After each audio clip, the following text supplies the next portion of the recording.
वर्ण व्यवस्था, यानी ये जो 4 वर्ण हैं, ब्राह्मण, क्षत्रिय, वैश्य और शूद्र, क्या इन्हें जन्म के आधार पर माना जाए या इनके गुण और कर्मों के आधार पर जो ये जीवन भर में एग्जिबिट कर रहे हैं।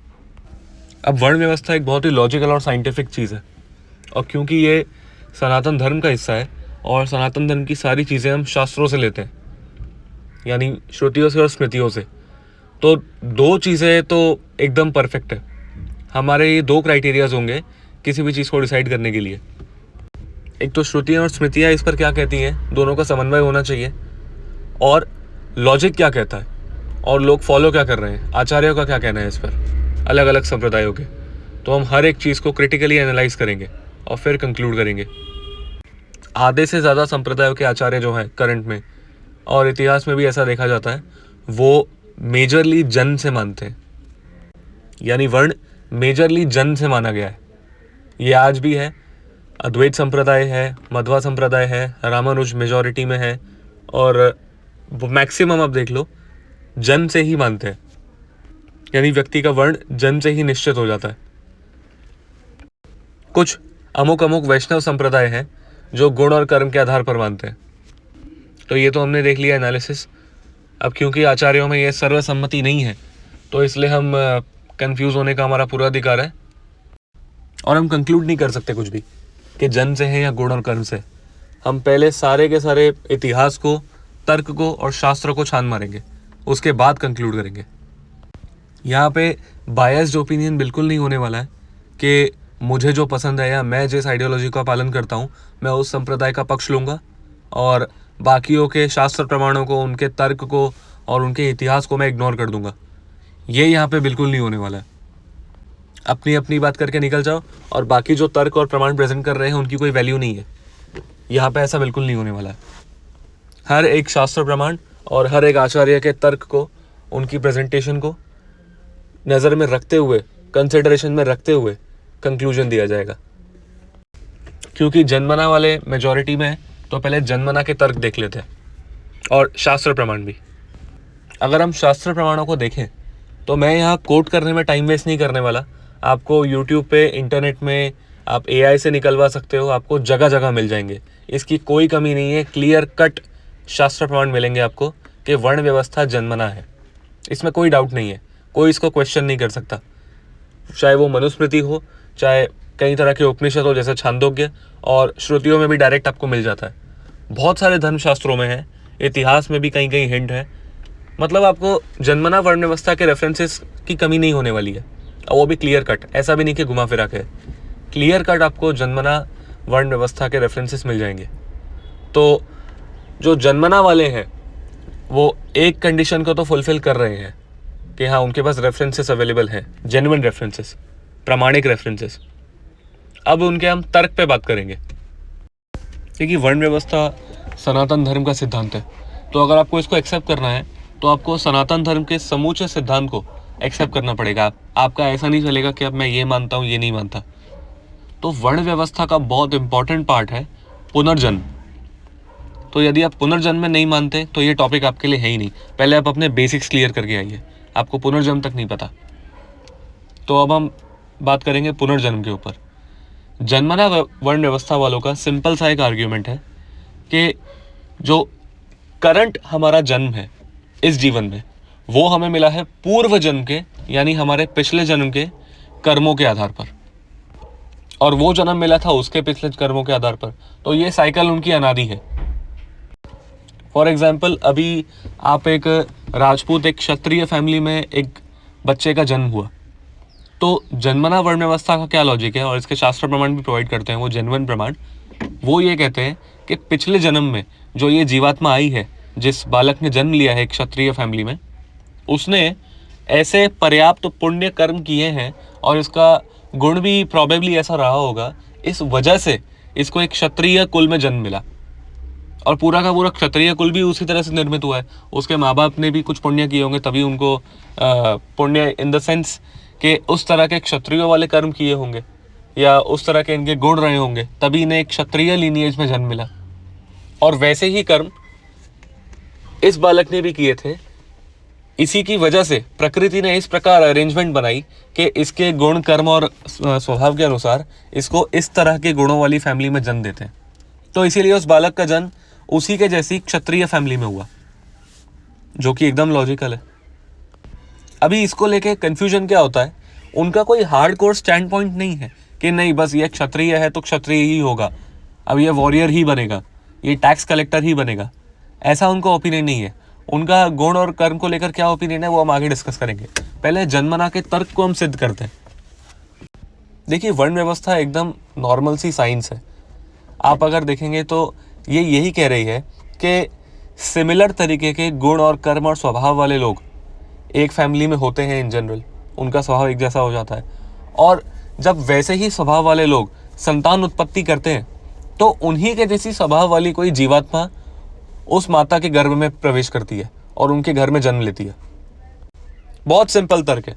प्रकृति ऐसा मैच करेगी कि वैसे ही स्वभाव वाली जीवात्मा जिसके पास पर्याप्त पुण्य भी है और पर्याप्त अरेंजमेंट्स हैं उस फैमिली में जन्म लेने के लिए, सारी कंडीशंस फुलफिल हो रही है, अप्रोप्रिएट है, फेमिलियर है, तो ऐसी जीवात्मा उस घर में जन्म ले लेगी। और क्योंकि उसने उस घर में जन्म लिया है तो वो जीवात्मा अपने माता पिता के लीनिएज से जानी जाती है, तो वो बाय डिफ़ॉल्ट क्षत्रिय ही कहलाएगी। उसके लिए ये एग्जाम्पल भी देते हैं।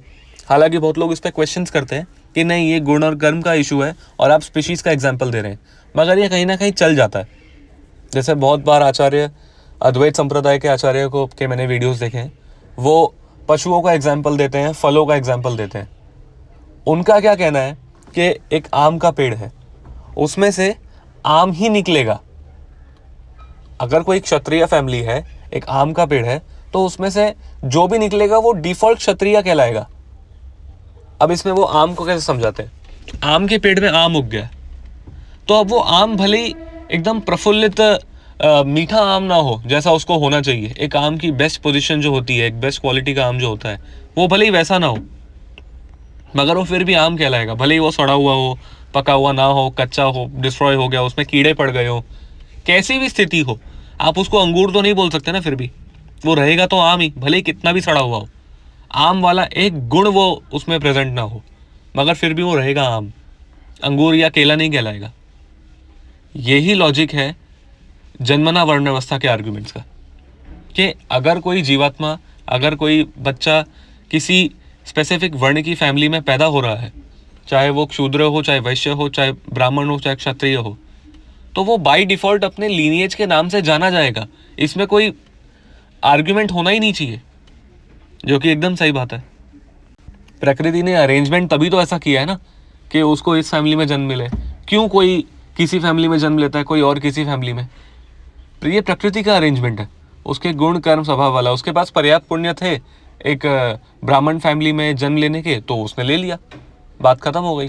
अब वो आगे क्या करता है वो बात की बात है, हम उस पर नहीं आ रहे हैं अभी हम सिर्फ जन्म पर स्थित हैं। जब तक हम सिर्फ जन्म पर आधारित है ना, अभी मैं फिर से रिपीट कर रहा हूँ, वो फ्यूचर में क्या करता है हम उसकी बात नहीं कर रहे हैं अभी। वो वास्तव में ब्राह्मणों वाले काम कर रहा है या नहीं कर रहा है, या उल्टे सीधे काम कर रहा है, हम उस पर बात नहीं कर रहे हैं। जन्म की बात कर रहे हैं हम, सिर्फ उस पर ठप्पा लग गया है। जैसे कोई इंसान है, अब वो मनुष्य पैदा हो गया तो उसकी जाति मनुष्य पहले से डिसाइड हो गई है। आप उसको, वो भले ही समझ लो उसको कोई बीमारी है, वो बंदरों की तरह अपना शरीर खुजलाता रहता है, यहाँ वहाँ उछल कूद करता रहता है, पेड़ पर उछल कूद करता रहता है, बंदरों की तरह बैठता है, वो कुछ भी करे, मगर वो रहेगा तो इंसान ही ना। उसका गुण और कर्म भले ही बंदरों जैसा हो, है तो स्पीशी इंसान की। तो यही आर्ग्यूमेंट है जन्मना वालों का। अब कोई बोल सकता है यहाँ पे कि नहीं नहीं ये तो स्पीशीज की बात है, मगर हम तो यहाँ पे गुण कर्म की बात हो रही है। ब्राह्मण, वैश्य, क्षत्रिय तो गुण कर्मों की बात है। हाँ बिल्कुल है, मगर उस पर हम बाद में आएंगे।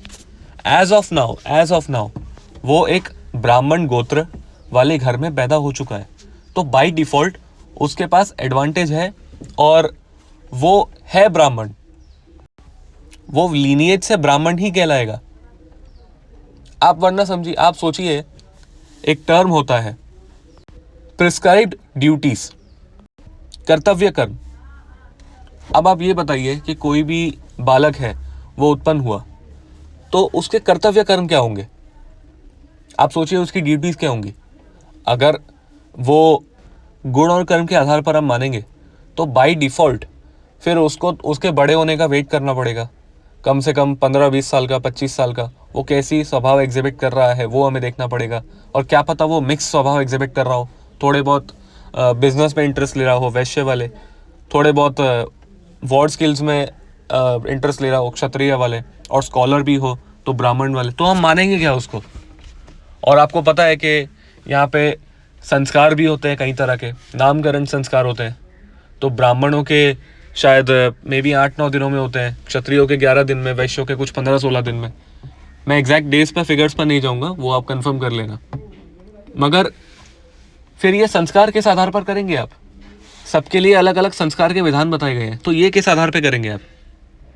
आपको तो वेट करना पड़ेगा 15-20 साल तक, तब आपको पता चलेगा कि हाँ ये अपने गुणों स्वभाव से ब्राह्मण है, क्षत्रिय है, कौन है। तो आप कितना वेट करेंगे? आप तो कोई संस्कार ही नहीं कर पाएंगे, और वो क्या सीखेगा, क्या शिक्षा प्राप्त करेगा तब तक? ऐसे तो आप पूरे ब्लॉक हो जाएंगे। आप सिर्फ हार्डकोर गुण और कर्म पे स्टिक रहेंगे तो जन्मना एक्चुअल साइंस है, लॉजिकल है, और आपको इसे मानना चाहिए। शास्त्र भी इसे प्रमाणित करते हैं और इतिहास भी इसे प्रमाणित करता है। अब इसमें जातिवाद कैसे आ जाता है वो हम बाद में देखेंगे। इसका परवर्टेड रिफ्लेक्शन है जातिवाद। देखिए, सनातन धर्म के विज्ञान में हम ये मान के चलते हैं कि आप सोचिए ना कि कोई किसी ब्राह्मण के घर में कोई पुत्र उत्पन्न हो रहा है, और कोई किसी, अब ये जो पुनर्जन्म में नहीं मानते, सनातन धर्म की साइंस में नहीं मानते, ये उन पर ये लॉजिक अप्लाई नहीं होता, तो वो प्लीज़ इसमें कुतर्क ना करें। ये उन्हीं पर अप्लाई होता है जो पुनर्जन्म में विश्वास रखते हैं, सनातन धर्म की प्रत्येक चीज़ में विश्वास रखते हैं। तो ये उन्हीं पर अप्लाई होता है, मैं उन्हीं से बात कर रहा हूँ। जो पुनर्जन्म में नहीं मानते, मैं उनसे बात नहीं कर रहा अभी। हाँ, तो जब हम कहते हैं कि कोई व्यक्ति ब्राह्मण के कुल में उत्पन्न हुआ, कोई क्षत्रिय के कुल में, तो हम ये मान के चलते हैं बाय डिफ़ॉल्ट। भगवत गीता में भी कृष्ण कह रहे हैं कि अंतिम समय में जो व्यक्ति, जो जीवात्मा जिस चीज़ का स्मरण करता है, अगर उसके पास पर्याप्त पुण्य हो और सर्कमस्टेंसेस अलाउ करें, प्रकृति अलाउ करे, तो उसे वैसा ही शरीर अगले जन्म में प्राप्त होता है। पिछले जन्म में मृत्यु के समय उसकी क्या चेतना थी, डेथ के टाइम पे, वही उसी से डिसाइड होता है कि उसका अगला जन्म किस आधार पर होगा, कैसा होगा। तो हम ये मान के चलते हैं कि अगर कोई ब्राह्मण कुल में या क्षत्रिय कुल में या वैश्य कुल में उत्पन्न हो रहा है, तो प्रोबेबली उसके पास वैसे गुण, वैसा स्वभाव, वैसे पर्याप्त पुण्य और वैसी क्वालिटीज़ हैं, इसीलिए उसने जन्म लिया है। वरना वो कोई और भी जन्म ले सकता था ना। उसने जन्म लिया है, मतलब उसके पास है वैसी क्वालिटीज़। अच्छा, कोई हाथी की योनि में जन्म क्यों लेता है? कोई शेर की योनि में, कोई बंदर की योनि में जन्म क्यों लेता है? हम कहते हैं ना कि उसके पास उसने वैसे पाप किए होंगे, इसलिए उससे पशु योनि में जाना पड़ा। तो वही चीज़ मनुष्य में भी होती है। अब वहाँ पे बस ये वैरायटी है। किसी ने पुण्य किए थे इसलिए उसको आवाज़ मनुष्य योनि मिली। अब किसी ने उस टाइप के पुण्य किए इसलिए उसको क्षत्रिय मिला। किसी ने अलग टाइप के कर्म किए, उसको ब्राह्मण मिला। अलग टाइप के किए, वैश्य मिला। तो ये कर्मों की और गुणों की वैरायटी है और कुछ नहीं है। आपका जो करंट जन्म है वो पिछले जन्म पर ही आधारित होता है। और इस पे एक और फेमस श्लोक की इंटरप्रिटेशन है जो भगवत गीता का है, चातुर्वर्ण मया सृष्टम गुण कर्म विभागश। तो यहाँ पे गुण और कर्म वाले जो आइडियोलॉजी वाले हैं वो अलग इंटरप्रिटेशन देते हैं और ये अलग इंटरप्रिटेशन देते हैं, मगर एक्चुअली दोनों एक ही है। हम एक एक करके लेंगे। अभी जन्मना वाले की बात कर रहे हैं तो हम जन्मना वाले की इंटरप्रिटेशन लेते हैं पहले। चातुर्वर्णम मया सृष्टम गुण कर्म विभागश। तो यहाँ पे भगवान कृष्ण कह रहे हैं कि चतुर्वर्ण, जो 4 वर्ण हैं, ब्राह्मण, क्षत्रिय, वैश्य, शूद्र, ये मैंने उत्पन्न किए हैं, मैंने बनाए हैं। गुण कर्म विभागश, यानी जिसके जो गुण और कर्म होंगे जिस तरह के, उसी के आधार पर उसे वो वर्ण मिलेगा। ये इंटरप्रिटेशन है जन्मना वालों की, जो कि उचित भी है। आप देखिए, भगवान कृष्ण इस श्लोक में गैप रख रहे हैं, गुंजाइश रख रहे हैं। यहाँ दोनों तरह की इंटरप्रिटेशन निकल सकती है। गुण और कर्म वालों के पक्ष में भी निकल सकती है और जन्मना वालों के पक्ष में भी निकल रही है। तो दोनों में कृष्ण भगवान ने मार्जिन रखा है। इसका मतलब कुछ है। बहुत कृष्ण भगवान की संस्कृत और उनकी ग्रामर और वो श्लोक ऐसे फालतू में नहीं बोलेंगे। उनको जो क्लियर कट बोलना होता है ना, वो क्लियर कट बोलते हैं। अगर वो किसी चीज़ में मार्जिन रख रहे हैं, गैप रख रहे हैं, मतलब उसमें कुछ इंटरप्रिटेशन की गुंजाइश है। वो हम आगे देखेंगे। मगर एज ऑफ नाउ, क्योंकि हम जन्मना की बात कर रहे हैं, तो यहाँ पे बिल्कुल लॉजिकल है। चातुर्वर्ण मया सृष्टम गुण कर्म विभागश, यानी गुण और कर्मों के आधार पर चारों वर्ण में से कोई एक वर्ण आपको मिलेगा। जो कर्म आपने पूर्व जन्म में मृत्यु के समय किए थे, उसी के आधार पर आपको अगला जन्म मिलेगा, उसी के गुण और कर्मों के आधार पर। तो ये है जन्मना का इंटरप्रिटेशन, इसमें भी कोई प्रॉब्लम नहीं है।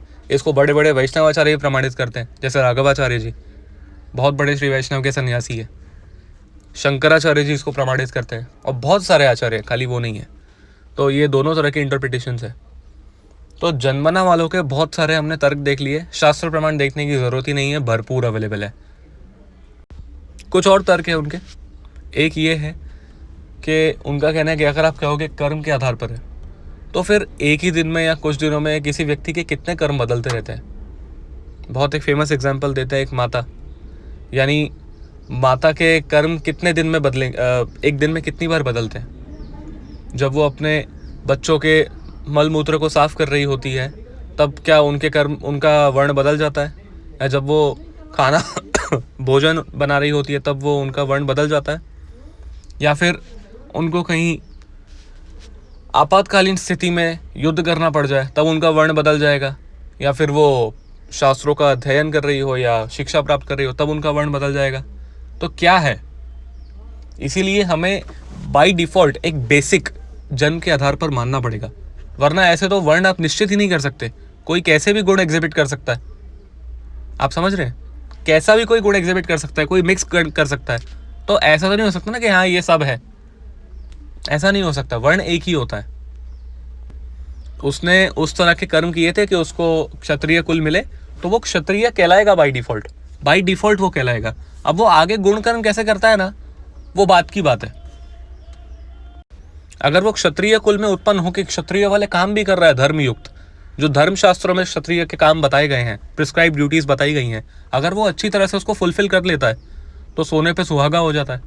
अगर वो नहीं कर पाता है, जैसे ब्राह्मण के केस में ब्राह्मण नहीं कर पा रहा है, तो उसे हम द्विज बंधु कहते हैं। यानी ब्राह्मणों, ये पूर्ण ब्राह्मण नहीं है, गुणों और कर्मों से ब्राह्मण नहीं है। हालांकि कुल तो इसका ब्राह्मण निकल गया, क्योंकि इसके पास पर्याप्त पुण्य थे, तो कुल इसका ब्राह्मण निकल गया। बाकी ये कर्मों से ब्राह्मण नहीं है। ये अपनी जीविका के लिए व्यापार करता है या फिर टैक्स कलेक्ट करता है, जो भी ये ब्राह्मणों वाले काम नहीं करता।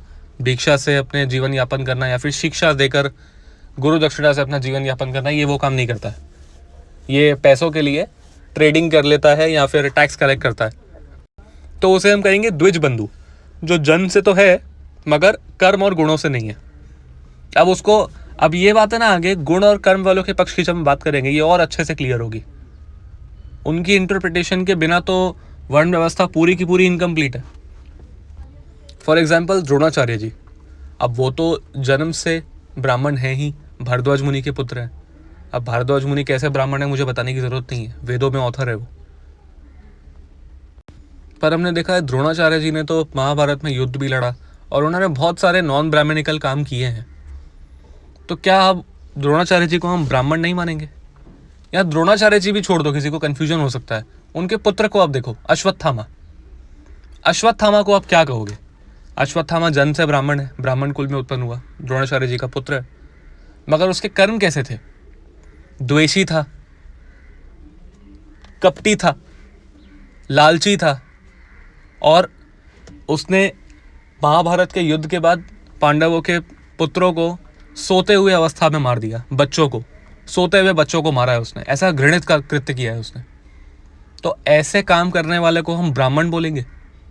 आप सोचिए, ब्राह्मण का अर्थ ही है ब्रह्म जानेति इति ब्राह्मण, जो ब्रह्म को जानता है वो ब्राह्मण।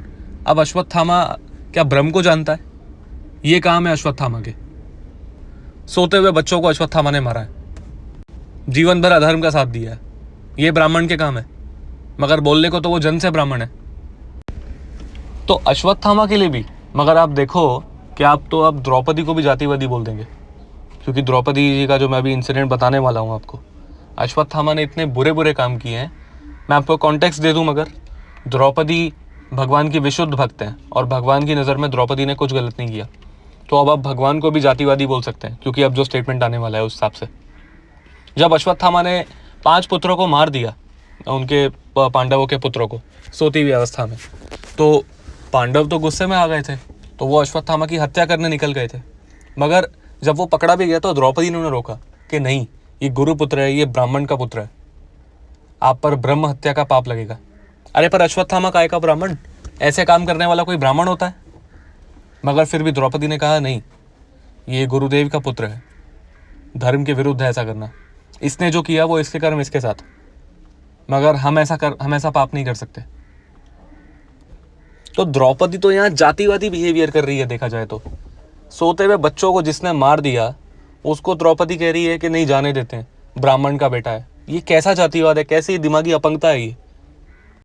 मगर ऐसा नहीं है, आपको लग रहा है कि ये दिमागी अपंगता है, मगर ये द्रौपदी का मन इतना गंभीर है, इतना विशाल है कि वो समझ पा रही हैं कि इस व्यक्ति ने जो भी अभी पाप किया है, ये कृत्य किया है, ये दंड का अधिकारी तो है, बिल्कुल है, मगर इसे दंड देना द्रौपदी ने उचित क्यों नहीं समझा, ये हम तब बात करेंगे जब हम गुण और कर्म वाले पार्ट को भी एक्सप्लेन कर चुके होंगे और तब उसका समन्वय करेंगे। तब आपको पता चलेगा कि द्रौपदी ने क्यों नहीं समझा उसको दंड देना, क्यों गलत समझा। तो जन्मना वर्ण व्यवस्था को तो माना जा रहा है, इतिहास में भी हमको दिख गया अश्वत्थामा के एग्जाम्पल से, और अभी भी दिख रहा है, लॉजिकल भी दिख रहा है कि आप बच्चे को बोलोगे क्या अगर उसको जन्म से नहीं मानोगे तो फिर वो कौन सा वर्ण होगा? उसको तो 15-20 साल तक तो अपने गुण प्रकट ही नहीं करेगा, तो आप उसको तब तक क्या मानोगे? तो आके कोई बोल देगा जन्मना जायते इति शूद्र, मगर ठीक है वो भी कॉन्टेक्सचुअल है, तो बाकी सब प्रमाणों का क्या, जो जन्म बेस्ड वर्णाश्रम के पक्ष में है उन प्रमाणों का क्या और इन तर्क का क्या? आप ऐसे ही थोड़ी इग्नोर कर सकते हो एक श्लोक के बेसिस पे सब कुछ। अब हमने जन्मना वर्ण व्यवस्था को पूरी तरह से समझ लिया है, शास्त्र के प्रमाण से, तर्क से और इतिहास के प्रमाण से। अब हम ज़रा उसकी कमियां भी देख लेते हैं कि वो किस तरह से इनकम्प्लीट है और एकदम इलॉजिकल है। हाँ, मैं अभी लॉजिकल बोल के उसको इलॉजिकल बोल रहा हूँ। अब जितने भी जन्मना वाले और जातिवादियों की छाती फूल चुकी हो और गुण कर्म वाले जो अगर निराश हो चुके हो तो हम फिर से रिफ्रेश मारते हैं और वापस आते हैं। अब बारी है गुण कर्म वालों के शास्त्र प्रमाण और उनके तर्कों को रिव्यू करने की, और जन्मना वर्ण व्यवस्था की बहुत सारी लिमिटेशंस की, बहुत सारी कमियों की, अब उसको एड्रेस करेंगे। अब जो भी प्रायर हमने तर्क और शास्त्र प्रमाण एक्सेप्ट किए थे जन्मना वर्ण व्यवस्था को लेके, उसमें बहुत सारे इलॉजिकल चीज़ें और कमियां हैं। जैसे अभी अश्वत्थामा को ही ले लेते हैं, फिर से किसी भी रैंडम ब्राह्मण को, क्षत्रिय को आप ले सकते हो, मगर हम एग्जाम्पल के लिए अश्वत्थामा को ले सकते हैं क्योंकि उसका इतिहास हमारे सामने है। अश्वत्थामा को अगर हम ले लें तो वो था इतने ग्लोरियस ब्राह्मण, द्रोणाचार्य जी का पुत्र, भारद्वाज मुनि का पौत्र। आप सोचिए इतने ग्लोरियस लीनियज से कोई आ रहा है और वो ऐसा निकल जाए तो क्या कहेंगे आप? फिर तो पूरा वर्ण व्यवस्था का जन्मना वाला सिस्टम कोलैप्स हो जाना चाहिए। आप सोचो ऐसे ब्राह्मणों का पुत्र अगर सोते हुए बच्चों को मार दे सिर्फ बदला लेने के लिए, पूरा युद्ध वो हार चुका है, सोते हुए बच्चों को कोई मार दे, ऐसे व्यक्ति को वर्ण व्यवस्था में इंक्लूड भी रखना चाहिए? ब्राह्मण तो बहुत दूर की बात, वो तो मनुष्य भी नहीं है ढंग से। अश्वत्थामा जैसा व्यक्ति मनुष्य भी नहीं है ढंग से, वो ब्राह्मण कहाँ से है?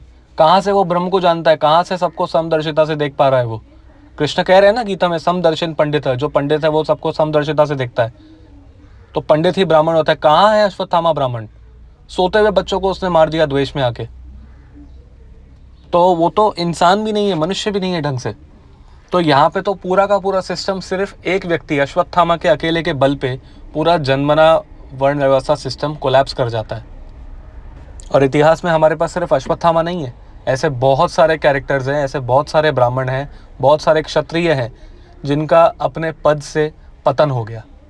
बहुत सारे क्षत्रियों ने मिसयूज़ किया है अपने पद को, अपनी पावर को, बहुत सारे ब्राह्मणों ने किया है, बेईमान व्यापारियों ने किया है, बहुत सारे लोगों ने किया है, खाली अश्वत्थामा अकेला एग्जाम्पल नहीं है। तो ब्राह्मण की क्वालिटीज़ हैं ये, सत्य, तपस्वी, दानी। आप सोचेंगे वो तो ब्राह्मण तो स्वयं भिक्षा पे जीता है, वो क्या दान देगा?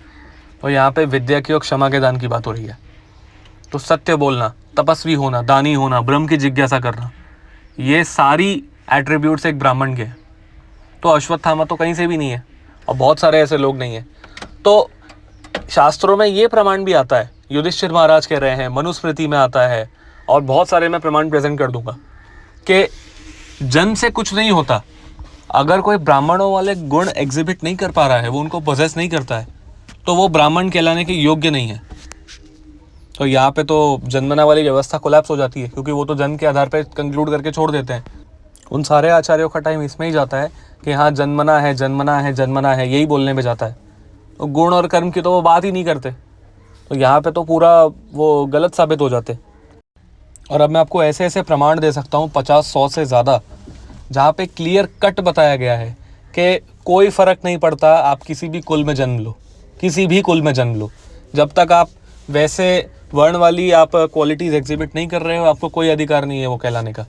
आपको ब्राह्मण कहलाने का, क्षत्रिय कहलाने का अधिकार नहीं है यदि आप में धर्म नहीं है और वैसे क्वालिटीज़ नहीं है। मैं आपको ऐसे कितने ही रेफरेंसेस दिखा सकता हूँ चाहे वो स्मृतियों से हो, चाहे वो पुराणों से हो, चाहे वो आचार्यों की कमेंट्री से हो। भगवद गीता में भी ब्राह्मण और क्षत्रियों की क्वालिटीज़ बताई गई है। तो अगर वो क्वालिटीज़ वो एग्जिबिट नहीं कर रहे हैं तो काहे के ब्राह्मण। मैं उदाहरण के लिए 2-4 कोट भी कर दूं। मैं आपको, आप मुझे इंस्टाग्राम पर मैसेज कर सकते हैं, मैं आपको रेफरेंसेस भेज दूंगा। ब्रह्मा जी पद्म पुराण में कह रहे हैं कि विश्वामित्र जो कि क्षत्रिय कुल में उत्पन्न हुए, वो भी ब्राह्मणों की भांति ही पूजने योग्य हैं क्योंकि उनके गुण वैसे हैं। वैश्य कुल में वशिष्ठ मुनि पूजने योग्य हैं क्योंकि वो विशुद्ध ब्राह्मण है। ऐसा तपस्वी ब्राह्मण जो गुणों से ब्राह्मण है, वो किसी भी कुल में क्यों ना जन्म ले या उत्पन्न हो जाए, वो सदा ही ब्रह्ममय ब्राह्मण कहा जाता है और सभी के द्वारा पूजने योग्य है। ये ब्रह्मा जी कह रहे हैं पद्म पुराण में। अरे वज्र सूची का उपनिषद और ऐसे बहुत सारे प्रमाणों में तो एक्सट्रीम गए हैं शास्त्र के शिक्षाहीन ब्राह्मण, यानी ऐसा ब्राह्मण जिसके पास शिक्षा नहीं है, गुण धर्म नहीं है ब्राह्मणों के, तो वो लकड़ी के हिरण या हाथी के समान है। तीनों के तीनों यूजलेस है, क्योंकि लकड़ी का हाथी और लकड़ी का हिरण भी काम नहीं कर सकता, हाथी और हिरण वाला। और वैसे ही वो नाम का ब्राह्मण यानी जात का ब्राह्मण, जन्म से ब्राह्मण, वो भी किसी काम का नहीं है क्योंकि उसमें ब्राह्मण वाले कोई लक्षण नहीं है। शास्त्र तो इतने एक्सट्रीम जा रहे हैं, मैं आपको बता नहीं सकता। गुण और कर्म पर शास्त्रों का इतना जोर है, शास्त्र तो उसको ब्राह्मण मानने को राजी नहीं है। आप बोलेंगे कि शास्त्र कॉन्ट्रडिक्ट क्यों कर रहे हैं। वीडियो के स्टार्टिंग वाले पार्ट में मैंने कहा था कि क्लियर कट प्रमाण है। अब यहाँ पे समन्वय की बात आ जाती है। शास्त्र कभी भी कॉन्ट्रडिक्ट नहीं कर रहे। अगर आपको लग रहा है कि शास्त्र कॉन्ट्रडिक्ट कर रहे हैं तो आपके समझने में गलती है। शास्त्र कभी भी इस तरह की लॉजिकल बात नहीं करेंगे कि एक ब्राह्मण जो कि ब्राह्मण कुल में उत्पन्न हुआ है, भले ही वो शराब पी के नाली में पड़ा हो तो भी उसकी पूजा करो, और एक बहुत बड़ा विद्वान जो कि भले ही ब्राह्मण कुल में उत्पन्न ना हुआ हो उस पर थूको या फिर उसको टॉर्चर करो, उसका सम्मान ना करो। शास्त्र कभी भी ऐसा उपदेश नहीं देंगे। अगर आपको कहीं ऐसा दिख रहा है तो वो कॉन्टेक्सचुअल है, आपको समन्वय करने की ज़रूरत है। भाई ये बात शास्त्र कहेंगे तो भी मैं नहीं मानूंगा कि नाली में पड़े हुए ब्राह्मण का सम्मान करो और नॉन ब्राह्मण कुल में उत्पन्न हुए विद्वान का अपमान करो, उसको ब्राह्मण की पदवी मत दो। इसका सॉल्यूशन ये है एक्चुअल में, दोनों ही साइड से अगर आप एक्सट्रीम जाएंगे, एक्सट्रीम सिर्फ एक पक्ष लेके बैठ जाएंगे, तो ये विवाद कभी ख़त्म नहीं होगा। शास्त्र का ये वास्तव में अचिंत्य भेदाभेद है। शास्त्रों का दोनों तरह का लॉजिक आपको समझना पड़ेगा। शास्त्र जहाँ जहाँ भी जन्मना की बात कर रहे हैं ना, वो प्योर ग्रॉस लॉजिक है और इमीडिएट लॉजिक है। यानी कोई आम उत्पन्न हो गया पेड़ पे, अब वो हो गया, वो आम खट्टा है, मीठा है, सड़ा हुआ है, पका हुआ है, वो बात की बात है, मगर अब एक बार के लिए उसको आम ही बोलेंगे ना। आप भले ही ऐसा बोल लो बस कि सड़ा हुआ आम है, मगर बोलोगे तो आम ना। शास्त्र वही कह रहे हैं कि मनुष्य भले ही कैसा भी पैदा हुआ हो उसको कहेंगे मनुष्य, और अगर वो मनुष्य ब्राह्मण कुल में उत्पन्न हुआ हो तो भले ही वो कैसा भी ब्राह्मण हो उसको कहेंगे सड़ा हुआ ब्राह्मण, बस आपकी भाषा में। शास्त्र उसको द्विजबंधु कहते हैं। तो वो ब्राह्मण कुल में उत्पन्न हुआ, बस उसकी आइडेंटिटी है, वो नाम मात्र का ब्राह्मण है। आप इस बात को समझिए, वो कोई एक्चुअल में ब्राह्मण नहीं है क्वालिटीज से, वो नाम मात्र का ब्राह्मण है, उसका कुल ब्राह्मण है, वो उसकी बस एक बॉडी की आइडेंटिटी है। शास्त्र वहां पे सिर्फ उसकी बॉडीली आइडेंटिटी की बात कर रहे हैं कि ये दर्शा रहा है कि पिछले जन्म में इस जीवात्मा ने बहुत पुण्य किए थे और इस तरह के पुण्य किए थे, इस तरह के संस्कार थे, तो इसे ब्राह्मण कुल मिल गया। शास्त्र बस ये बता रहे हैं जन्मना वाले ब्राह्मण के केस में, और कुछ नहीं बता रहे हैं। शास्त्र ये नहीं बोल रहे कि ये ऐसा है वो वैसा है। शास्त्र जब बोलते भी हैं कि उसका सम्मान करो तो इसीलिए बोल रहे हैं कि भाई ये पुण्य आत्मा थी, वो तो अभी ये बहक गई, वो अलग बात है। अब वो आपको लग सकता है कि नहीं हम क्यों करें, जो ब्रह्मज्ञानी होते हैं, जो पंडित होते हैं, जिनका मन बहुत बड़ा होता है, वो इस बात को समझ सकते हैं कि कोई बहुत पुण्य जीवात्मा होती है तो उसका सम्मान करना चाहिए। अब वो भटक गई वो अलग बात है, मगर वो ब्राह्मण कुल में उत्पन्न हुआ है, उसका मतलब है, वो इसका प्रमाण है कि उसने पिछले जन्म में पुण्य किए थे, इसलिए उसको ब्राह्मण कुल में, इतने विद्वान कुल में उत्पन्न होने मिला। तो शास्त्र कह रहे हैं उस बात का सम्मान करो बस। इसका मतलब ये नहीं है उसको सर पे चढ़ा दो। यहाँ पे जातिवाद यहाँ पे पिक्चर में आ जाता है कि ब्राह्मण कुल को तो लोग पकड़ के बैठ गए, मगर वो ब्राह्मण वाले काम कर रहा है कि नहीं वो नहीं देख रहे। वो पढ़ाई में विद्वान नहीं, समदर्शन नहीं, उसको आता जाता कुछ नहीं है, ब्रह्म के बारे में कुछ पता नहीं है, पढ़ाई लिखाई उसे आती नहीं है, खाली ब्राह्मण होने का घमंड है। तो ऐसे लोग बाद में जातिवाद करते हैं। जो जन्मना वाले को पकड़ के बैठ जाते हैं, जो जन्म के साथ साथ गुण और कर्म को नहीं भूलते ना, वो कभी भी जातिवाद नहीं करेंगे। पास्ट में जितने भी ऑपरेशन हुए हैं दलितों के साथ या जिन भी लोगों के साथ ऑपरेशन हुआ है, वो इन्हीं जन्मना वाले ब्राह्मणों की वजह से हुआ है। ये अपने जन्म को इतना पकड़ के बैठ जाता है, गुण और कर्म गए भाड़ में। तो जब आप सिर्फ जन्म पकड़ के बैठोगे, गुण और कर्म को भूल जाओगे, तब ये हाल होगा आपका। तब विकृति होगी समाज में। ये होगा असली जातिवाद। जन्म से ब्राह्मण को ब्राह्मण का सम्मान देना वो जातिवाद नहीं होता है। जो ब्राह्मण शोषण कर रहा है, जो योग्य नहीं है, फिर भी उसकी पूजा की जा रही है, उसको चढ़ाया जा रहा है सर पे, वो जातिवाद होता है। और ये हुआ है पास्ट में, इसको कोई डिनाई नहीं कर सकता। ये हुआ है पास्ट में, लोगों ने किए हैं ऐसे काम, मगर ये उन्हीं ब्राह्मणों ने किए हैं जो अपनी कास्ट से, अपने जन्म से बहुत ज़्यादा अटैच है। ऐसे लोग आज भी मिल जाएंगे, कोई बड़ी बात नहीं है। जो सोशल मीडिया पे सुबह स्टोरी लगाते हैं, हम ब्राह्मण के छोरे हैं, हम ये हैं, हम वो हैं, और रात को शराब पीकर नाली में पड़े हुए मिलते हैं ये लोग। शास्त्र कह रहे हैं कि ब्राह्मण कुल में वो उत्पन्न हो गया, मगर जब तक वो ब्राह्मण वाली क्वालिटीज एग्जिबिट नहीं कर रहा है, तब तक उसे ब्राह्मण नहीं मानना चाहिए। शास्त्र ये कह रहे हैं। और तब तक जो प्रमाण कह रहे हैं कि उसे फिर भी उसे ब्राह्मण मानना चाहिए, वो बस उसके शरीर की आइडेंटिटी है और कुछ भी नहीं है उससे अधिक। मगर क्या वो व्यक्ति शरीर है? क्या वो शरीर थोड़ी है, वो शाश्वत जीवात्मा है। ये कैसे भूल सकते हैं लोग? जब जन्मना वर्ण व्यवस्था की बात होती है, वो शरीर से संबंधित है, आत्मा से संबंधित नहीं है, आत्मा के गुण और कर्म से संबंधित नहीं है। वो शरीर है, उसका शरीर ब्राह्मण कुल में उत्पन्न हुआ है। कर्म तो भले ही उसके चांडालों वाले हों, गौमांस भक्षण करता हो वो, मगर उसका शरीर ब्राह्मण वाला है, बस और कुछ भी नहीं है। ये आइडेंटिटी और बस एक फैमिली लीनिएज की बात है और कुछ भी नहीं है। हमें उसे गुण और कर्म से ब्राह्मण मानने की कोई जरूरत नहीं है, क्योंकि उसने किए ही नहीं वैसे आज तक। वो सिर्फ एक बॉडीली आइडेंटिफिकेशन है। मैं भारत में जन्म लिया है मैंने, तो मैं भारतीय कहलाऊंगा। उसने उस कुल में जन्म लिया तो वो उस कुल का कहलाएगा। बस ये शरीर का आइडेंटिफिकेशन है, गुण और कर्म का आइडेंटिफिकेशन नहीं है ये। इसीलिए शास्त्र गुण और कर्म की भी बात कर रहे हैं, उस पर जोर दे रहे हैं। जगह जगह सारे आचार्यों ने, सारे मुनियों ने जोर दिया है गुण और कर्म पे, कि जब तक कोई गुण और कर्म से ब्राह्मण ना हो, हम्बल ना हो, उसे ब्राह्मण नहीं मानना चाहिए। शास्त्र यहाँ पे अब असली ब्राह्मणत्व की बात कर रहे हैं, जो ब्राह्मण का वास्तविक गुण है। दया, शील, दान, तपस्या, ब्रह्म को जानना, ब्रह्म की जिज्ञासा करना, नारायण की भक्ति करना, ये वास्तविक गुण है ब्राह्मणों के। तो जब तक कोई ये व्यक्ति ये सारे गुण पोजेस नहीं करता, उसको ब्राह्मण नहीं मानना चाहिए। तब तक उसको सिर्फ जन्म से और शरीर से ब्राह्मण मानना चाहिए, जिसकी कोई वैल्यू नहीं है, जो शाश्वत नहीं है। उसका सम्मान सिर्फ शरीर की वजह से किया जा रहा है, और शरीर को हम उतना इंपॉर्टेंस नहीं देते। मगर क्योंकि जब तक कोई शरीर में है, तब तक हम बस नाम के लिए उसका सम्मान कर रहे हैं, ठीक है, और कुछ भी नहीं है उससे ज्यादा। एक्सट्रीम सिर्फ गुण कर्म भी उचित नहीं है, और जन्मना तो एकदम ही गलत है, एकदम ही गलत है। फिर तो आपने रूल बना दिया कि जो ब्राह्मण कुल में उत्पन्न हुआ वो सही है, बाकी सब भाड़ में जाए, बाकी किसी को अधिकार ही नहीं है कुछ करने का। जो क्षत्रिय में उत्पन्न हुआ वही राज कर सकता है, बाकी सब भाड़ में जाए, भले कोई कितना भी अच्छा शासक हो। तो जन्मना वर्ण व्यवस्था एकदम इलॉजिकल है, एकदम इलॉजिकल है। ना कॉमन सेंस है, ना शास्त्र प्रमाणित है। वो अधूरी है, मैं कहूँगा अधूरी है। उसको अकेले को पकड़ोगे इलॉजिकल दिखेगा, गुण और कर्मों के साथ मर्ज करके समझोगे तो कंफ्यूजन दूर हो जाएगा। अब ये जो वर्ण व्यवस्था है ना, ये टॉपिक तो हमने गुण और कर्म और जन्म वाले को तो समझ लिया। अब वर्ण व्यवस्था का पर्पस समझ लेते हैं। शास्त्रों में, विष्णु पुराण में, महाभारत में क्लियरली दिया गया है कि कि वर्ण व्यवस्था का पर्पज़ ये है भगवान विष्णु की संतुष्टि। यानी अब भगवान विष्णु कौन है? परब्रह्म। अब उस पर मुझे अभी कोई विवाद नहीं करना है, विष्णु ही परब्रह्म है और कोई नहीं है, इसको कोई चैलेंज नहीं कर सकता।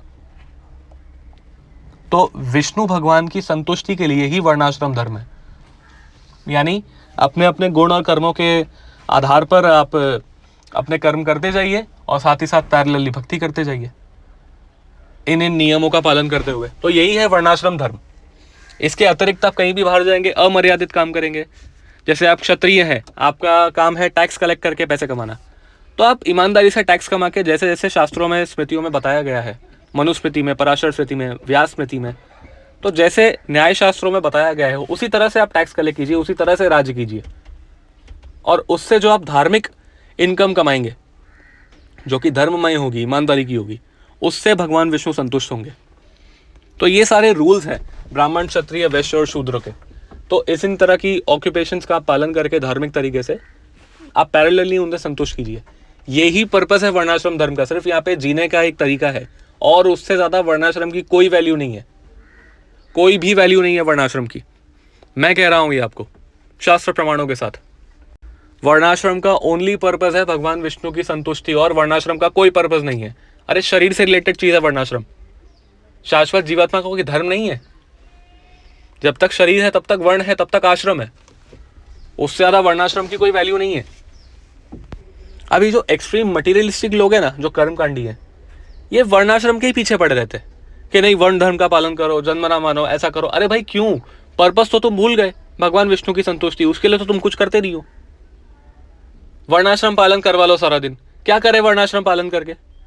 ठीक है मैं यज्ञ कर लूंगा, मैं टैक्स कलेक्ट कर लूंगा, अरे करूँ क्या? मगर हमारा वर्णाश्रम का पर्पस था भगवान विष्णु की संतुष्टि, जन्म मृत्यु जरा व्याधि से बाहर निकलना, वो तो हो ही नहीं रहा। तो पर्पस क्या है वर्णाश्रम का? जिस चीज का गोल है आप वो ही नहीं पालन कर रहे, तो फायदा क्या? गोल को भूल गए, प्रोसेस में लगे हुए हो आप। तो ऐसे वर्णाश्रम धर्म का कोई लाभ नहीं है। ऐसे वर्णाश्रम धर्म का पालन कर भी लेंगे ना तो आप वापस वर्णाश्रम में ही अटकेंगे। मान लीजिए आप वैश्य कुल में उत्पन्न हुए, आपने बहुत ईमानदारी से अपना व्यापार किया, बिजनेस किया, तो आप फिर से अगले जन्म में वैश्य बन जाएंगे। अच्छे तरीके से आप काम करते रहेंगे, आप खुश रहेंगे, संतुष्ट रहेंगे, वापस अगले जन्म में वैश्य बन जाएंगे, फिर से वही करेंगे, फिर से वैश्य बन जाएंगे। इवेंचुअली एक दिन आपको लालच आएगा, आप पाप योनि में पड़ेंगे और आप नरक में चले जाएंगे, फिर आपको पशु योनि में जाना पड़ेगा। अरे तो फायदा क्या है वर्णाश्रम धर्म का? वर्णाश्रम धर्म सिर्फ एक ब्रिज है, वहां पे आपको अपना झोपड़ा नहीं बांध लेना है। ब्रिज होता है ट्रैवल करने के लिए, इस पार से उस पार जाने के लिए। आप तो ब्रिज पे ही घर बना के बैठ गए, इतना एडिक्ट हो गए ब्रिज से, इतना सुहाना लग रहा है आपको। ब्रिज पे गाड़ी रोकनी नहीं होती है, चलते रहना होता है। वहां पे रुक के पिकनिक नहीं बनानी होती है, फोटोग्राफी नहीं करनी होती है। आप तो ब्रिज पे इतना एडिक्ट हो गए अब। हाँ, सारे ब्रिज से रिलेटेड ही कानून पे आप इंटरेस्ट हुए हो कि हाँ लेन में चलिए, ऐसा करिए, वैसा करिए, ओवरटेक मत करिए, 60 की स्पीड से ज़्यादा क्रॉस मत करिए। अरे ये सब ठीक है, मैं कर लूँगा, मगर फ़ायदा क्या? ब्रिज के उस पार तो मृत्यु मेरा इंतज़ार कर रही है। तो गाड़ी उस तरह से चलाओ कि आपका ब्रिज पे ध्यान कम हो और ब्रिज के बाहर सेफली लैंड करने पे ज़्यादा हो। विष्णु पर ध्यान लगाओ ज़्यादा, वर्णाश्रम पर ध्यान मत लगाओ कि कैसे मैं यज्ञ कर लूँ, कैसे मैं ये कर लूँ, वो कर लूँ। कर्मकांड में मत फंसे रहो। वर्णाश्रम का पर्पस कर्मकांड नहीं है। वर्णाश्रम का पर्पस है आपको यहाँ वहाँ भटकने ना देना, आपको बांध के रखना धर्ममय कार्यों में। आप तो उसी से एडिक्ट हो गए, कर्मकांड से। अरे विष्णु को संतुष्ट करना पर्पस था। यहाँ पे आ जाती है गुण कर्म की प्रधानता कि जन्म यहाँ पे ना साइड में हो जाता है। बहुत सारे प्रमाण ऐसे मिल जाते हैं कि भले ही आप नीच कुल में उत्पन्न हुए हो, मगर फिर भी आप ब्रह्म ज्ञानी हैं, आपको विष्णु तत्व के बारे में ज्ञान है, आपको उनके प्रति शरणागति है, पूरा अधिकार है आपका मोक्ष प्राप्त करने का। और मोक्ष में आपको बता दूं, ऊंचे से ऊंचे ब्राह्मण से भी ऊंचा पद है। नहीं चाहिए ऐसा ब्राह्मण, नहीं चाहिए ऐसा ब्राह्मण का पद, ब्राह्मण का जन्म, ब्राह्मण की योनि, ब्राह्मण का वर्ण जो मुझे संसार में बांध के रखे। नहीं चाहिए। संसार में बंधन का कारण अगर ब्राह्मण योनि बन रही है तो मुझे ब्राह्मण योनि नहीं चाहिए। पूरा मनुष्य जीवन का तो आप लोगों ने पर्पस ही पलट के रख दिया है। बस पर्पस क्या है? हाँ वर्णाश्रम पालन कर लो, बाकी सब भाड़ में जाए।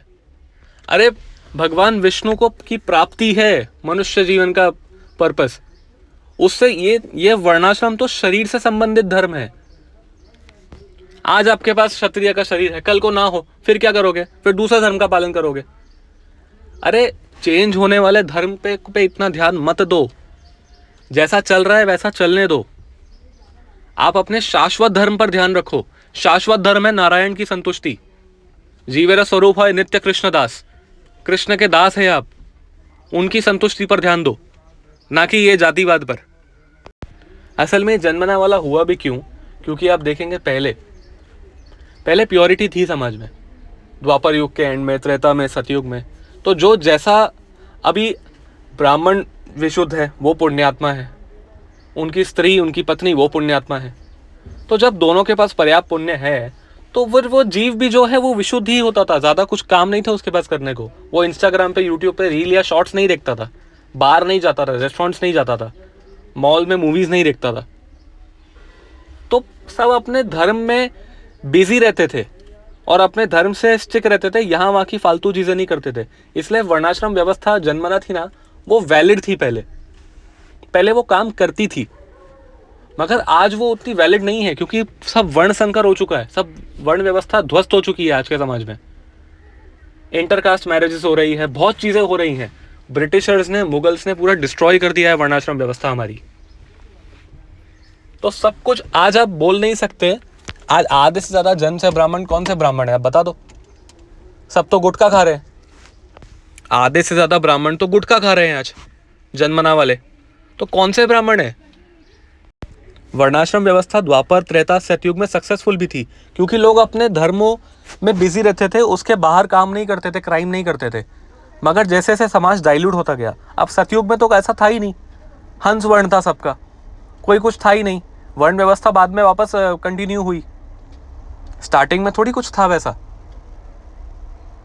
मगर बाद में त्रेता आया तो वहाँ पे पहले तो राजा सिस्टम भी नहीं था सतयुग में। सतयुग के एंड में राजा सिस्टम स्टार्ट हुआ है, राज्य करना, मैनेजमेंट करना, क्योंकि पॉपुलेशन कम थी, लोग अपने आप में समझदार थे, कोई क्राइम करता ही नहीं था, कोई कुछ करता ही नहीं था, तो गवर्नेंस की ज़रूरत ही नहीं है। वर्ण व्यवस्था का एक पर्पस है गवर्न करना, गवर्नेंस लाना लोगों में, लोगों को अनुशासित रखना। मगर आप अनुशासन में ही इतना पागल हो गए कि आप पर्पस भूल गए उस अनुशासन का। आप ऐसा सोचिए कि आपको जेल हो गई है, ये संसार जेल की भांति है, आपको जेल हो गई है, आपको ये नहीं पता कि आप कितने लंबे केस में फंसे हो, आप कब बाहर निकलोगे। तो आपको गवर्नमेंट ने क्या बोला, आपके वकील ने क्या बोला कि जेल में आप अच्छे से बिहेव करना, सिस्टमैटिकली तरीके से रहना, तो आपकी बेल जल्दी हो जाएगी और आप हमेशा के लिए आज़ाद हो जाएंगे जेल से। मगर आपने क्या किया? आप बोले हाँ ठीक है, मैं अनुशासित रहूँगा। अरे आप अनुशासन में ही पागल हो गए, आप बाहर निकलना भूल गए जेल से। आपकी बेल का टाइम हो रहा है, आप इग्नोर कर रहे, नहीं, मुझे भी जेलर्स को डिसिप्लिन लाना है, मुझे ये करना है, मुझे वो करना है। आप जेल के अंदर ही अपना समाज चला रहे हो, जेल में अंदर ही मैनेजमेंट में आपको मज़ा आ रहा है। अरे बाहर निकलने के लिए अनुशासन था, आप तो जेल में ही अपना संसार बसा लिए, मज़ा आ रहा है आपको जेल में। वर्णाश्रम धर्म का पालन कीजिए, उसका पर्पस मत भूलिए। और जन्मना वर्ण व्यवस्था अभी पूरी तरह ध्वस्त हो चुकी है, वो उतना अच्छे से काम नहीं करेगी, सब वर्ण संकर हो चुका है, सब उल्टा सीधा हो चुका है। अभी इतने लोग कन्वर्ट हो चुके, सब कुछ चेंज हो चुका है। अभी ये द्वापर युग, त्रेता युग नहीं है जहाँ पे आप एक ब्राह्मण से एक्सपेक्ट कर सकते हैं कि वो भी एक विशुद्ध ब्राह्मण हो और एक विशुद्ध ब्राह्मण को वो जन्म दे। ऐसा नहीं है अभी, ये पॉसिबल नहीं है। ये प्रैक्टिकल आपको समझना होगा, ये प्रैक्टिकल है। अभी ज़रूरी नहीं है कि कोई हर कुल में ब्राह्मण ही पैदा हो क्वालिटीज़ से। अरे वो मूर्ख भी पैदा हो सकता है, कोई बड़ी बात नहीं है। अभी सब उल्टा फुल्टा हो गया, ये सिस्टम कोलैप्स हो गया कलयुग में। बुद्ध भगवान को आना ही इसलिए पड़ा, ये सब कुछ कोलैप्स हो चुका है। वैदिक व्यवस्था ध्वस्त हो चुकी थी पूरी तरह। आज के युग में आपको गुण और कर्मों को प्रधानता देनी होगी, देनी ही होगी। जन्मना मानोगा आप आपकी आइडेंटिफिकेशन के लिए, बाकी आपको प्रधानता गुण और कर्म को ही देनी होगी। अरे कोई मानता भी नहीं है। आप मुझे बताइए कि मैं जन्म से ब्राह्मण हूँ, तो मुझे बना देंगे आप आचार्य अपने संप्रदाय का? मुझे दे देंगे सन्यास थोड़ी सी उम्र हो जाने के बाद? बना दीजिए मुझे आचार्य, क्यों नहीं बनाएंगे? आचार्य का चयन तो आप गुण और कर्मों के आधार पर ही करते हो ना, कि इसमें योग्यता है कि नहीं, वो योग्यता के आधार पर ही करते हो ना, कि जन्म के आधार पर कर देते हो कि हाँ भाई बताओ किसका गोत्र सबसे श्रेष्ठ है तो वो आचार्य बनेगा, बताओ। ऐसा होता है कि गुण और कर्म और योग्यता के आधार पर होता है। अरे गुण कर्म और योग्यता है ना, आज से नहीं चली आ रही है, वो हमेशा से थी। जन्मना के टाइम पे भी थी, योग्यता के आधार पर ही सब कुछ होता था, आज भी वही हो रहा है। मगर जो जन्म से इतने एडिक्ट हो गए ना, उनको ये प्रॉब्लम्स फेस करनी पड़ रही है, और जो वर्णाश्रम का पर्पस भूल गए हैं उनको ये प्रॉब्लम्स फेस करनी पड़ रही है। शरीर से जाति है मगर शरीर तक के लिए है। गुणों और कर्मों में वो आज की डेट में वैलिडेट नहीं की जा सकती कि किसके गुण कर्म कैसे होंगे। आप वैलिडेट नहीं कर सकते, अभी सब मिक्स ब्रीड हो गया है, कुछ नहीं बोल सकते आप अभी किसी के भी बारे में। जब तक वो अपने गुण कर्म प्रेजेंट नहीं करेगा तब तक आप नहीं बोल सकते कि वो व्यक्ति कैसा है, भले ही उसका कुल कैसा भी हो। प्रॉबेबली ऐसा माना जाता है कि ऐसा हो सकता है, मगर ज़रूरी नहीं है अब ऐसा हो, क्योंकि पूरा सिस्टम कोलैप्स हो चुका है। ये पहले वैलिड था, आज वैलिड नहीं है, ये एक्सेप्ट करना होगा। वरना जो एकदम कट्टर है, जो नहीं मानना चाहता, वो अपने बबल में खुश रहे, फिर अपने भ्रम में खुश रहे कि जन्मना ही सब कुछ है।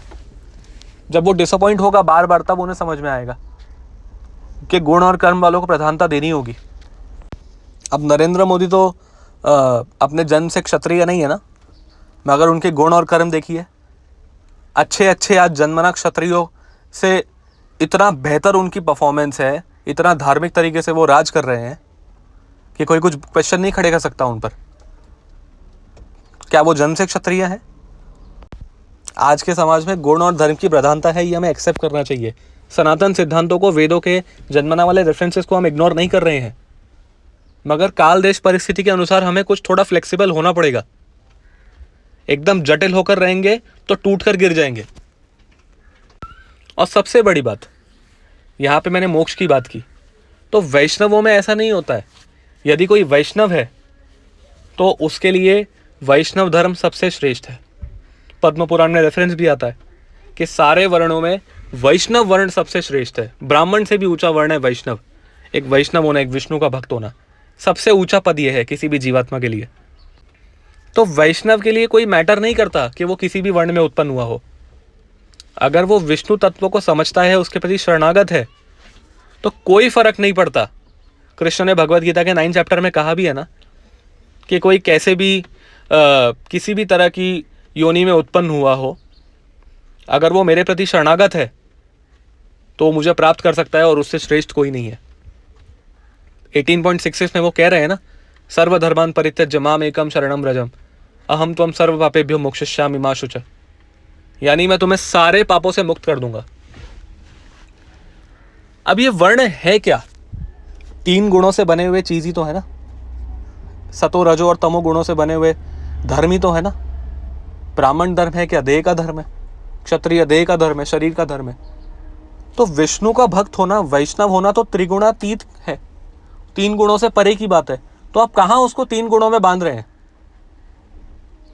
आप कैसे बांध सकते हैं एक वैष्णव को 3 गुणों में? बांध ही नहीं सकते। वो वर्णाश्रम की मर्यादा के बाद की बात है। वर्णाश्रम का पर्पस ही उसने सॉल्व कर दिया है, उसने क्रैक कर दिया है कोड वर्णाश्रम का, कि मुझे विष्णु की भक्ति करनी है। अब वो त्रिगुणातीत हो चुका है। वो अभी वर्णाश्रम का पालन करेगा समाज के लिए, समाज को दिशा देने के लिए, ताकि समाज उसका पालन करे। बाकी उसका पर्पस सॉल्व हो चुका है वर्णाश्रम का। वर्णाश्रम का पर्पस ये है कि आप धार्मिक कार्यों को करते रहे, आप में ह्यूमिलिटी आए, आप में समझ आए, फिर अल्टीमेटली जाके आप ब्रह्म की जिज्ञासा करें, और तब आप भगवान विष्णु को समझे। यही पर्पस है वर्णाश्रम धर्म का। मगर जो व्यक्ति वर्णाश्रम धर्म के पर्पस को समझ गया है, उसके लिए अभी कोई कार्य करने योग्य नहीं है, मगर वो फिर भी करता है, क्योंकि उसका धर्म है एज अ जीव, ताकि लोग उसका पालन करें और अपने धर्म का त्याग ना करें, आलसी ना बने। वो करते करते अपनी देह त्याग देता है। अंते नारायण स्मृति। तो वैष्णव कभी भी वर्णाश्रम धर्म के नियमों में नहीं बनता। वो फॉलो करता है समाज के लिए, वो पर्सनली कभी नहीं बंधता, क्योंकि वर्णाश्रम 3 गुणों के अंदर की बात है, और वैष्णव 3 गुणों के बाहर होता है हमेशा। त्रिगुणातीत होता है वो, और इसको कोई चैलेंज नहीं कर सकता। शास्त्रों से प्रमाणित है ये बात। वैष्णव यानी विष्णु की भक्ति। विष्णु विशुद्ध सत्व है, तो विशुद्ध सत्व की भक्ति करने वाला, उसके प्रति शरणागति रखने वाला, खुद सतो रजो तमो के अंतर्गत कैसे आ गया? ना ये लॉजिकल है, ना शास्त्र प्रमाणित है ये बात।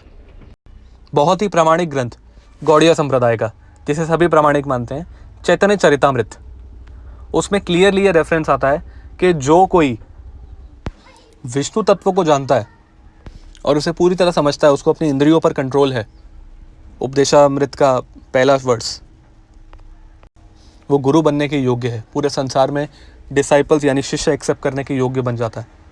ये भगवान विष्णु के भक्ति ग्लोरीज है, वो योग्य है। अगर वो नहीं है, अगर वो भगवान विष्णु का भक्त होके भी ये सब नहीं कर पा रहा है, एक ब्राह्मण से भी निचला पद उसको प्राप्त है, जो कि एक ब्राह्मण तो त्रिगुणात्मिका पद है, वो 3 गुणों से बंधा हुआ है, वो फिर भी एक 3 गुणों से बंधे हुए पद के नीचे है, तो फिर ऐसी भक्ति का कोई लाभ नहीं है जो व्यक्ति को त्रिगुणातीत ना बना पाए। ऐसे फिर वो मोक्ष का अधिकारी नहीं बन जाता। वैष्णव का मतलब ही वही है जो त्रिगुणातीत हो चुका है, और ऐसा व्यक्ति बिल्कुल गुरु बन सकता है, बिल्कुल दीक्षा दे सकता है, इररिस्पेक्टिव ऑफ हिज बर्थ, और शास्त्र इसको प्रमाणित करते हैं। चैतन्य चरितामृत भी करता है, और मैं कुछ पुराणों से भी आपको कोटेशंस दे देता हूँ, ताकि आपको लगे कि नहीं, गौड़िया संप्रदाय को हम क्यों माने। हालांकि आप कोई नहीं होते डिनाई करने वाले, आपने खुद ने पास्ट में प्रमाणित माना हुआ है, आपके आचार्यों ने माना हुआ है, फिर भी मैं आपको प्रमाण दे देता हूँ। पुराणों में तो ऐसे रेफरेंसेस आता ही है, मगर एक बहुत मेजर संहिता है भारद्वाज संहिता, उसके 1.44 में भारद्वाज मुनि कह रहे हैं कि इस संसार में बहुत से योगी उच्च और नीच कुल में बहुत बार जन्म लेते हैं अपने कर्मों के अनुसार या किसी कारणवश, मगर फिर भी जो जात पात है और ये ऊंच नीच कुल है, वो ऐसे ऋषियों के लिए, ऐसे योगियों के लिए मैटर नहीं करता, क्योंकि वो अपने आध्यात्मिक तपस्या की वजह से, आध्यात्मिक बल के बल पर उन्होंने परब्रह्म तत्व को रियलाइज़ कर लिया है। परब्रह्म यानी विष्णु। ये सारे वैष्णव एग्री करेंगे, मैं अद्वैत वालों के इंटरप्रिटेशन की अभी बात नहीं कर रहा, मैं वैष्णव संप्रदायों की बात कर रहा हूँ। तो जिसने परब्रह्म को रियलाइज़ कर लिया है, उसके लिए कोई मैटर नहीं करता कि वो किस कुल में उत्पन्न हुआ है। और ऐसे व्यक्ति से, ऐसे योगी से, ऐसे रियलाइज्ड सोल से दीक्षा लेने में कोई भी आपत्ति नहीं है, ऐसा भारद्वाज मुनि कह रहे हैं संहिता में। इसको कोई डिनाई नहीं कर सकता। असल में कोई विवाद है नहीं, बेवजह बनाया जा रहा है। जन्मना भी लॉजिकल है, मगर वो अधूरी है बस।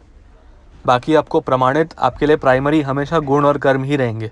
आप कुछ भी कर लो, जन्म के आधार पर सब कुछ नहीं होता। वो पहले वैलिड था जब वर्ण व्यवस्था ध्वस्त नहीं हुई थी, कलयुग में वो वैलिड नहीं है। अब गौड़िया संप्रदाय, इस्कॉन, ऐसी बहुत सारे वैष्णव संप्रदाय हैं जो गुण और धर्म को प्रधानता देते हैं, तो सबको ऐसा लगता है कि इन लोगों ने वैदिक सभ्यता का नाश कर दिया। अरे वो हो चुका है, हमने नहीं किया। अभी आप जन्मना व्यवस्था पर रिलाई नहीं कर सकते, क्योंकि वो ध्वस्त हो चुकी है। आप उसको संभालने की कोशिश कर सकते हो, जो बची कुची है, जो बची है उसको संभालिए, हम मना नहीं कर रहे, मगर गुण और कर्म को आपको प्रधानता देनी होगी अभी, क्योंकि अभी आप ऐसे जन्म के आधार पर किसी को भी संन्यास नहीं दे सकते, किसी को आचार्य घोषित नहीं कर सकते। आपको गुण और कर्म योग्यता देखनी पड़ेगी। हमारा कंसर्न वही है बस, कि गुण और कर्म को आप इग्नोर मत कीजिए, योग्यता को इग्नोर मत कीजिए, क्योंकि उसी के आधार पर हमें डिसीजन लेना होगा। अभी कोई ध्वस्त नहीं कर रहा है, हम बस अपने कलयुग में वैसे ही आयु कम हो गई है, लोग 60-70 साल तक भी नहीं टिक पा रहे हैं ज़्यादा, इतने लाइफस्टाइल ऐसी हो गई है। स्मोकिंग और ड्रिंकिंग सबकी बढ़ गई है, स्मोक बहुत ज़्यादा है, पोल्यूशन बहुत ज़्यादा है। हमारा प्राइमरी पर्पस है मोक्ष, भगवान विष्णु में रति होना।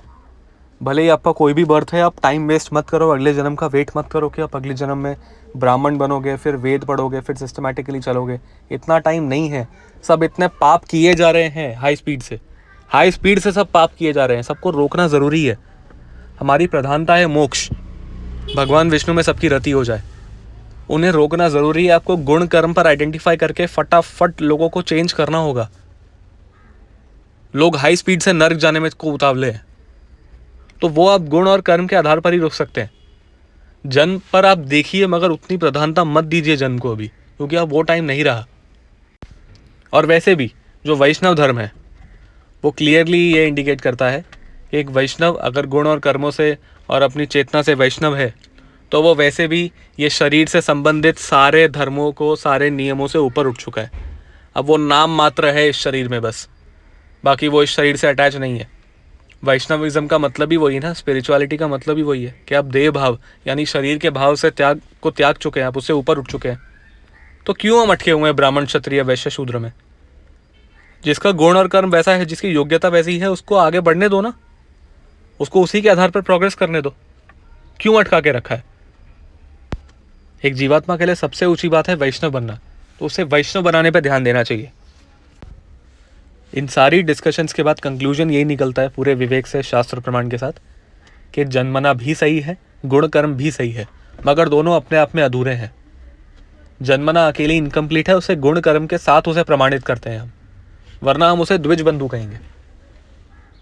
ये कॉमन सेंस है एकदम, किसी को इसमें विवाद करने की जरूरत नहीं है। सिर्फ गुण कर्म वाले भी गलत, सिर्फ जन्म वाले भी गलत, दोनों के समन्वय से हमें समझना पड़ेगा। और ये समझने के बाद इसके पर्पस को समझना पड़ेगा कि वर्णाश्रम का पर्पस क्या है, विष्णु की संतुष्टि, उनकी प्राप्ति। इसी पे विवाद करते रहे, उतने में दूसरा आके डिस्ट्रॉय करके चला जाएगा और हमें। तो बेवजह इन विवादों में ना पड़े, नारायण की संतुष्टि पर ध्यान दे। जितना हो सके हमारी जन्मना जो व्यवस्था है उसको बचाने की कोशिश करें, वो हमारा धर्म है, जब तक हम इस शरीर में है उसको बचाने की कोशिश करें, बेवजह उसे पल्यूट ना करें, उसे एक्सेप्ट करें और उसका सम्मान करें, वो श्रुति और शास्त्र सम्मत है। मगर एट द सेम टाइम जो हमारा शाश्वत धर्म है, वैष्णव धर्म, विष्णु की संतुष्टि का धर्म, उसको हमेशा प्रधानता दे, हमेशा। आध्यात्मिकता हमेशा प्रधानता है और रहेगी। तो दोनों ही ओपिनियन वाले एकदम सही हैं, मगर बस अपने आप को एक्सप्रेस नहीं करवा रहे हैं। जन्मना वाले भी सही हैं, गुण और कर्म वाले भी सही हैं, मगर एक्सट्रीम्स दोनों गलत है। और क्लैरिटी के साथ दोनों अपने पक्ष को एक्सप्लेन करें तो बेहतर होगा, विवाद नहीं होगा। मुझे नहीं लगता वर्णाश्रम से रिलेटेड और कोई प्रश्न बचा होगा, फिर भी बचा है तो कमेंट सेक्शन खुला है, आप वहाँ पूछ सकते हैं। आपको कोई भी एक पक्ष की तरफ बायस्ड वाला फेनेटिक आंसर नहीं मिलेगा, आप खुलकर पूछ सकते हैं, क्रिटिसाइज भी कर सकते हैं। शास्त्रों के आधार पर हम चर्चा करेंगे और उत्तर देने का प्रयास करेंगे। हरे कृष्णा।